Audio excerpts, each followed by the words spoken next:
how and where to seek professional help. For those of us that are not sure if we have a drug and alcohol problem or an addiction problem, seeking professional help and getting some feedback from a professional can be helpful. It talks about how to have that conversation with somebody, and that's on page 16 and 17.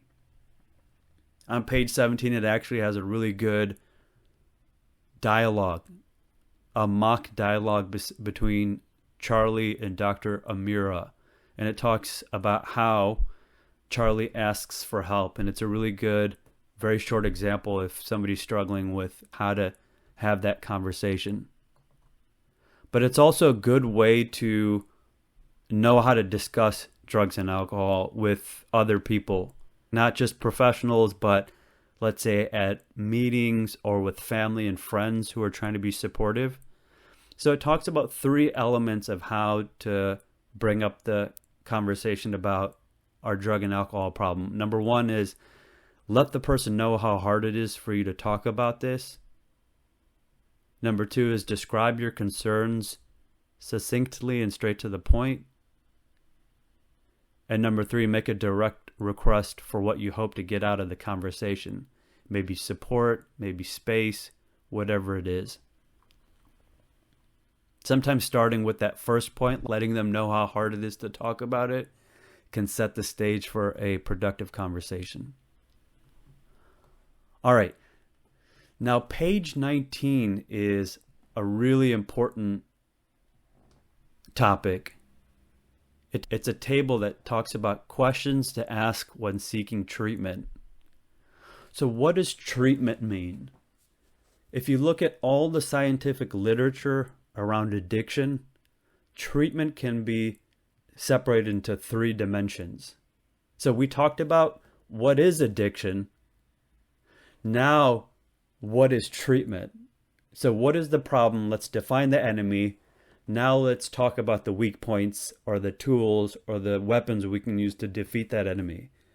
Treatment can be divided into 3 dimensions. The first dimension is professional treatment. And that professional treatment has different intensities. So that can be at the lowest intensity, something like weekly therapy with a therapist, a licensed therapist, or it can be a higher level than that. Let's say instead of meeting weekly, you meet twice weekly. Or let's say you meet 3 times a week or 3 to 5 times a week in a program. That level of intensity would be called an intensive outpatient program or a partial hospitalization program. Or let's say you check in and live there for 30 days. That's called a residential program, right? 30 days.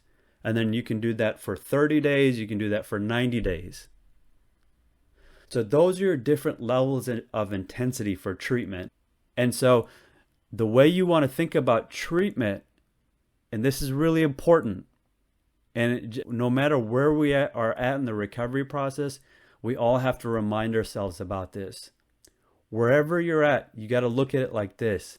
The level of intensity of your treatment needs to be sufficient enough to be able to address the level of severity of your addiction at that moment.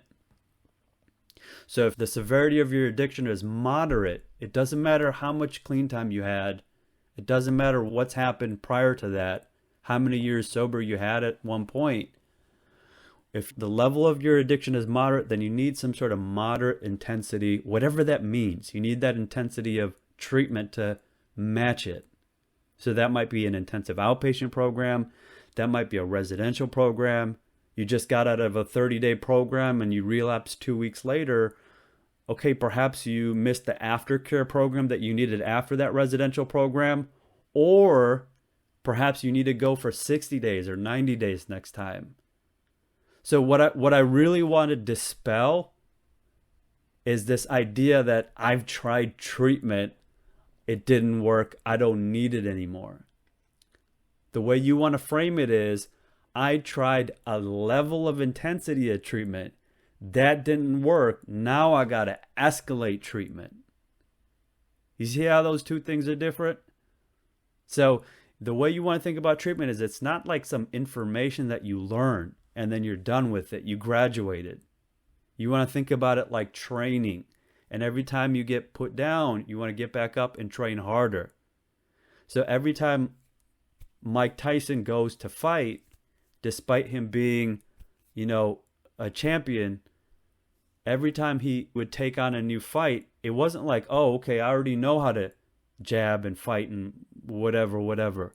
Every time he would go back into the ring, he would have to train, because although he had the information, he didn't have the muscle memory. So he needed to go and hit the bag, do the drills, all of that, and then go back out there. So although we're in a safe place now, if relapse happens, it needs to be clear in our minds. What that means is I need to go back and hit the gym. It's not about just having the information. I need to go back, and for some reason, despite having the information, there was a disconnect in me applying it. I bobbed when I should have weaved. I jabbed when I should have done something else. So you have that information, but we haven't mastered it yet. That's the first dimension of treatment, professionally led treatment. The second dimension of treatment is peer support. And that's your peer support groups, like your 12-step meetings, your smart recovery meetings, your refuge recovery meetings, your life ring, your celebrate recovery, whatever meetings you're going to, faith-based meetings, secular meetings, mindfulness-based meetings, whatever meetings you go to, you just want to utilize them in the way they were designed. The most available meetings are 12-step meetings because they've been around the longest and they're readily available. 12-step meetings are different than professionally led treatment in the sense that professionally led treatment is you check in, people hold you accountable, they take your attendance, you don't show up, then somebody's knocking on your door. 12-step meetings, it's more volunteer-based and it's more fellowship. Sure, once you start going to meetings regularly, people will get to know you. If you don't show up, they might knock on your door. That's happened. But it's different in the sense that it requires you to be invested in it. So 12-step meetings have been studied and they work. Bottom line is they worked. Now, there's certain aspects of 12-step meetings that are associated with success. So going to meetings consistently, they looked at people who go to meetings consistently versus people that go to less than 2 to 3 meetings a week. They find that people that go to meetings consistently have better outcomes. People that get a sponsor versus people that don't. People that get a sponsor, that's associated with better outcomes. Working the steps as opposed to working less than 4 steps. Working the steps fully in a committed fashion is associated with better outcomes. Engaging in commitments at meetings is associated with better outcomes. So really embracing the 12-step program, 30 and 30, 90 and 90, so on and so forth. All right, so one dimension's professionally led treatment. Another dimension is peer support groups. And then the third dimension is medications, not just medications for withdrawals, but medications for cravings like naltrexone, Vivitrol, Camprosate, Methadone, Suboxone, buprenorphine, and other medications for cravings as well. Medications that have been shown to help reduce cravings and promote abstinence long term. Then there's other treatments that it goes into that are important. So they use some of the technical terms of professionally led treatment like cognitive behavioral therapy, which has been studied in substance use disorder, alcohol use disorder, opioid addictions, and been shown to be effective. Motivational interviewing, motivational incentives. It talks about family therapy, social services. All of that is incredibly important. And it talks about other topics as well.